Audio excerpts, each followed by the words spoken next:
Olá, pessoal. Eu sou a Tassiana Patelli Junqueira, arquiteta, design de interiores. Hoje eu sou embaixadora da NeuroArch Academy, com muita honra e prazer, entrevistando a Luísa Junqueira, especialista em sustentabilidade. Vamos lá, né, Luísa? O nosso papo aqui hoje é um papo muito sério, muito importante e ele tem que estar na consciência de todos. Hoje, como você mesma disse, nós estamos no negativo. Então, nós temos que disso para frente é pensar no que fazer agora para que essas ações sejam, nos tornem cada vez um mundo melhor e pessoas mais conscientes, né? Então, vamos lá. Eu vou fazer uma primeira pergunta falando sobre a beleza do simples e do consciente. Como nós estamos falando de sustentabilidade, em um mundo acelerado, o simples também tem sido revolucionário. Quando o olhar sustentável e sensível sobre o habitat pode nos ensinar a viver com mais leveza, presença e propósito. O que você me fala sobre isso? Perfeito. Primeiro, obrigada, minha prima Junqueira. A prima Junqueira. Eu acho que a gente precisa primeiro desmistificar a sustentabilidade. A gente precisa trazer ela mais para perto, porque ela não deveria ser esse bicho de 7 cabeças, né, que às vezes paralisa. E é o que a gente estava falando lá dentro. A construção, a cadeia de construção, desde a extração dos recursos até o final da vida útil de uma edificação, é a segunda maior responsável por emissão de gases efeito estufa no planeta. A gente é um dos maiores responsáveis, ou o maior responsável por extração de recursos naturais, né? Então, a nossa atividade enquanto arquitetos lá na ponta, ela tem uma responsabilidade muito grande, é muito importante. Só que às vezes a gente traz esse lugar da sustentabilidade como algo muito intangível, muito focado em grandes projetos, em grandes construções. E, na verdade, deveria ser o contrário. É justamente o simples, né? É partir. O que é a raiz da sustentabilidade na construção, na arquitetura? É um projeto bem feito. É um projeto que converse com o meio em que ele está. Com o meio que ele está inserido, né? Desde olhar para tipo de solo, para topografia, para ventilação, para iluminação natural. Então, como que eu vou pensar e planejar as aberturas, a incidência solar, a proteção dessas fachadas, para evitar também que a insolação demais gere desconforto térmico, desconforto luminoso.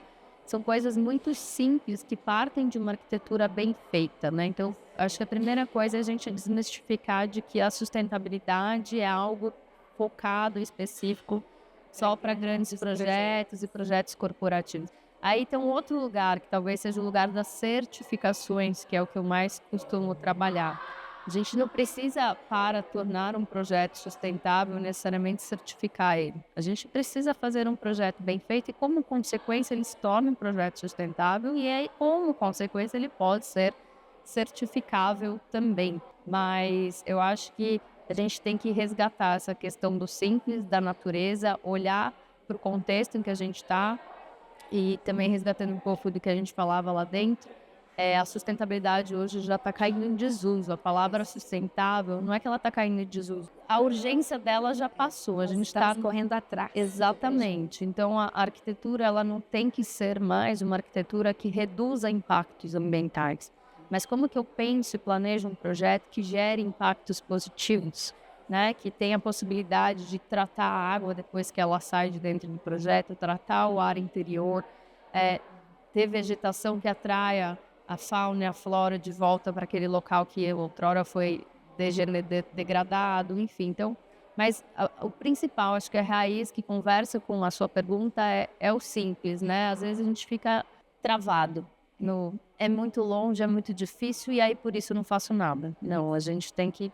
E essa conexão que a gente estava falando lá dentro também das pessoas estar em estado de presença e viver a fauna, a flora, tudo que você traz, da luz, a iluminação, a ventilação, você também está trazendo a natureza para dentro da sua residência ou do seu comércio, não importa o que a gente está fazendo é trazer e fazendo essa conexão. Exatamente. Você passa a ter bem-estar. Exatamente. É uma consequência, E aí você gera um impacto positivo para as pessoas, para o meio ambiente, então é sistêmico, né? Então, e conversa com todas as outras disciplinas, conversa, né, em relação direta com a neuroarquitetura, com a saúde, bem-estar, enfim. Isso, exatamente. Muito obrigada.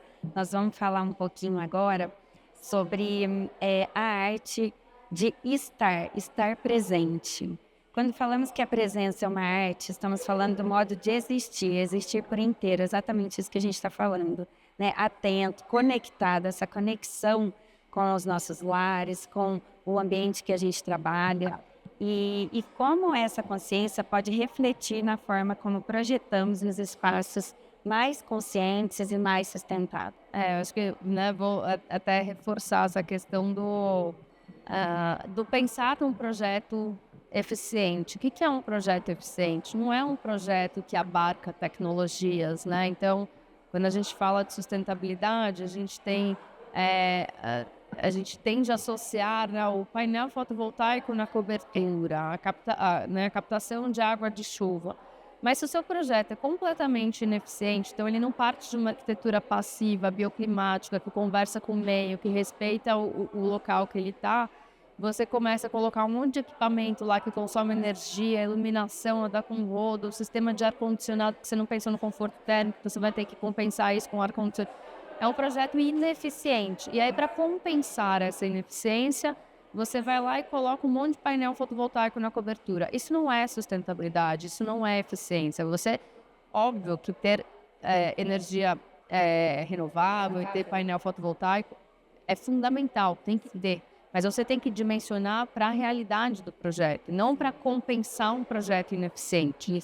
Né? A gente vê muito cliente falar, meu gasto com energia é muito alto, eu vou pôr painel fotovoltaico. Não. O primeiro passo é você identificar o que está consumindo mais, como que você reduz esse consumo, e depois que você trabalhou o máximo essa redução de consumo, aí você compensa com a geração de energia renovável.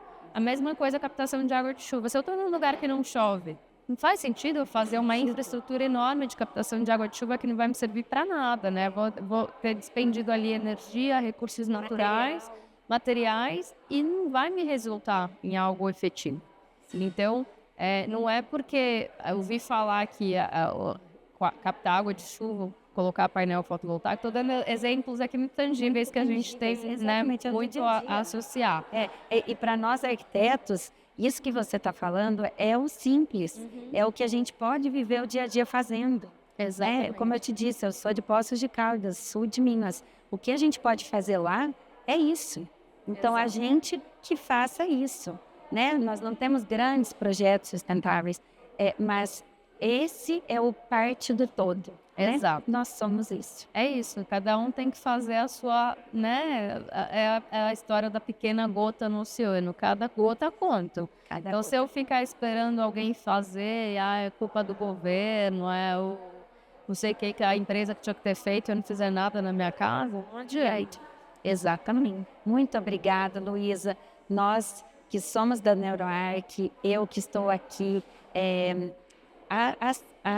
agregando com o time NeuroArq essa entrevista, ficamos muito felizes. O pessoal que está nos ouvindo também fica muito feliz com a sua contribuição, porque você é uma especialista na área de renome e que pode, com muita precisão, falar sobre esse tema para a gente. Muito obrigada. Eu que agradeço. Obrigada. Você que nos assistiu, gostou do conteúdo, pode entrar na nossa página da NeuroArq e curtir mais sobre esse assunto tão incrível que é a sustentabilidade. Muito obrigada.